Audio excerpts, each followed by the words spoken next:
Please welcome Pedro, Diego, and Jack from the band Mary Maria. Thank you for joining us. How do you go about getting inspired and writing these new tunes? I'd bring like a riff or like a form out, and then we'd all come together and finish it off. I'm never thinking big picture. I'm always thinking about section. Mm-hmm. I'm very mathematical with how I write. My philosophy is I just try to play whatever I think is really catchy, regardless of genre or whatever. It's always about serving the song for me. You never seen a ghost? Never experienced anything ghostly, nothing like that. But I know they must be some kind of energy. What about you, Jack? Have you ever seen a ghost before? Definitely not. Going back into your track, always reminded. What was the recording process behind that? Was there anything crazy, wacky, anything hard about recording that song? Or was it fun? No. We start with the scratch track, of course. We have that going, and we figure out our tempos, and we play a drum, and then it's either bass or guitar. Yeah, so that one had a previous iteration that is now lost media. What was it called, Jack? What was that song called before? Which one? Always Reminded. It used to be King Kong, sadly. Looking back for a second, the Unblinded EP. I know it's been a while, right? I really love the track "The Dark," though. That one stuck out to me a lot. Can you tell me about the writing process behind that one? Yeah, that was our very first single. Our very first single, and I think it was 2021. Yeah, I think so. So kind of like this post-pandemic vibes and stuff like that. Yeah. There's a lot of creativity that came out of that. Did you get any inspiration from that? Yep. And I was doing a lot of songwriting in the dark. Just in a dark home, in a dark room, wherever I could find some space to just get on the guitar and do that. With the dark, it was a riff I had for a while. Yeah. Parts of it, and then getting the band back together, because we used to play back in 2014 and stuff when we started. But coming back, we unlocked new songs. We just recently put that back on the set list, right? We stopped playing it for a while. Yeah, we stopped playing the dark for a long while, because I felt like we played it so many times, and we like to change up the set here and there, because the same list of songs over and over, start with this one and end with this one. Let's change it up. But your live performances are great. You're a three-piece, but you sound so full and loud, even when you're just playing at near a bodega in a smoke shop. It's really loud and really good every time. What's one of the best places to play in town, you think? Starlighter's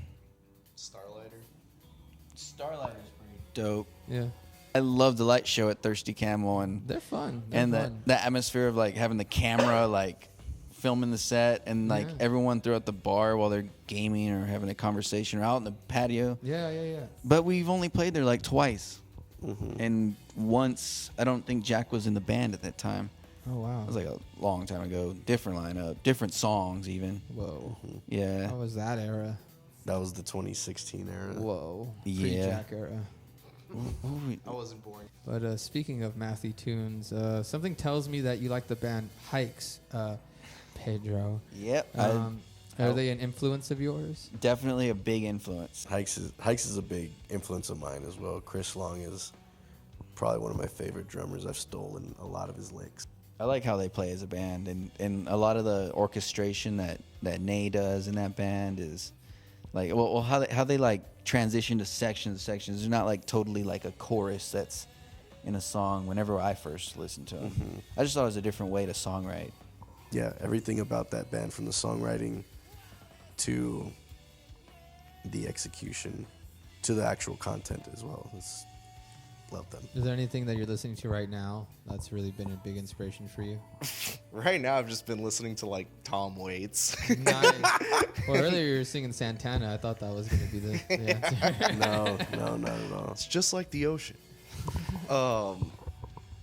What else? I've been listening to the Persona 5 soundtrack a lot. Is there anyone that you would want to collab with as a band, or do you want to just like keep it as just like the three of y'all? I feel like there's room for another member.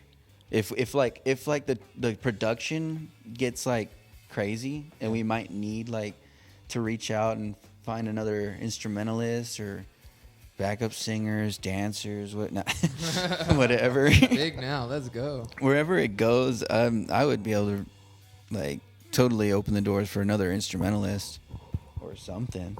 Maybe I could stop singing and have someone else sing. But before we go today, it's been so much fun, by the way, having you all on. By the way, thank you again for being on the show. It's so Thank you for sharing reaching about out and coming up with the idea. But people that are just trying to get into the music industry, what advice would you give to them? It's a lot of fun. It's if you're just picking up an instrument, pick it up, learn all your favorite stuff, learn all your favorite songs, whether it's on guitar, bass, drums, or all the instruments.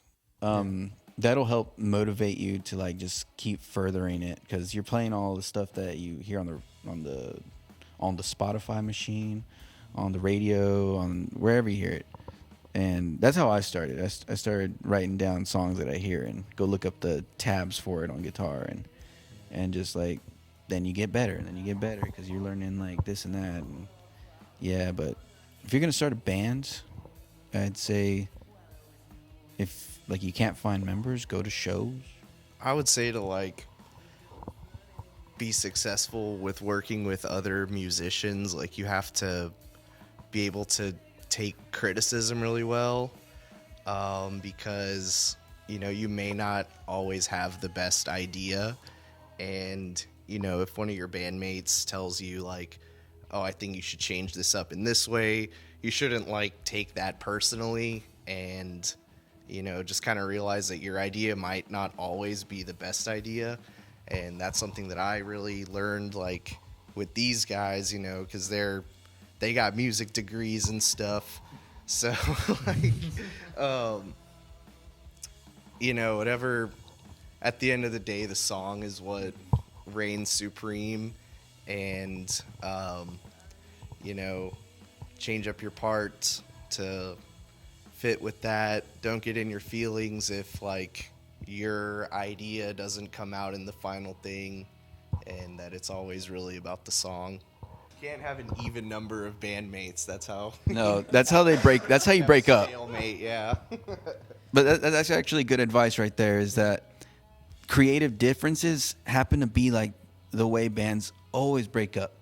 Whenever you come across like some creative differences, that's where like people start thinking like, oh, I don't know about this. I don't know if it's going to work out in the long run. I'm going to hop ship now and go hang out with these guys over here or something. So like if you really want something to last, like compromise.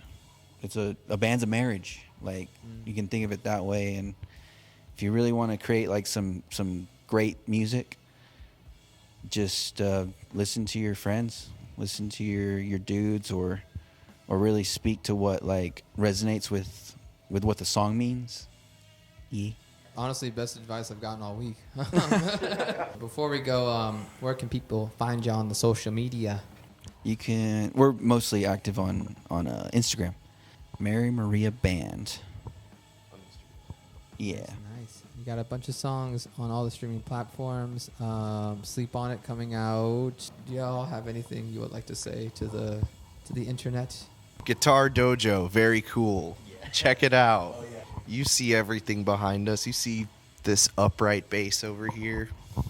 Very nice. Thank you again for coming on the Dojo Podcast. Yeah. We'll see you next time.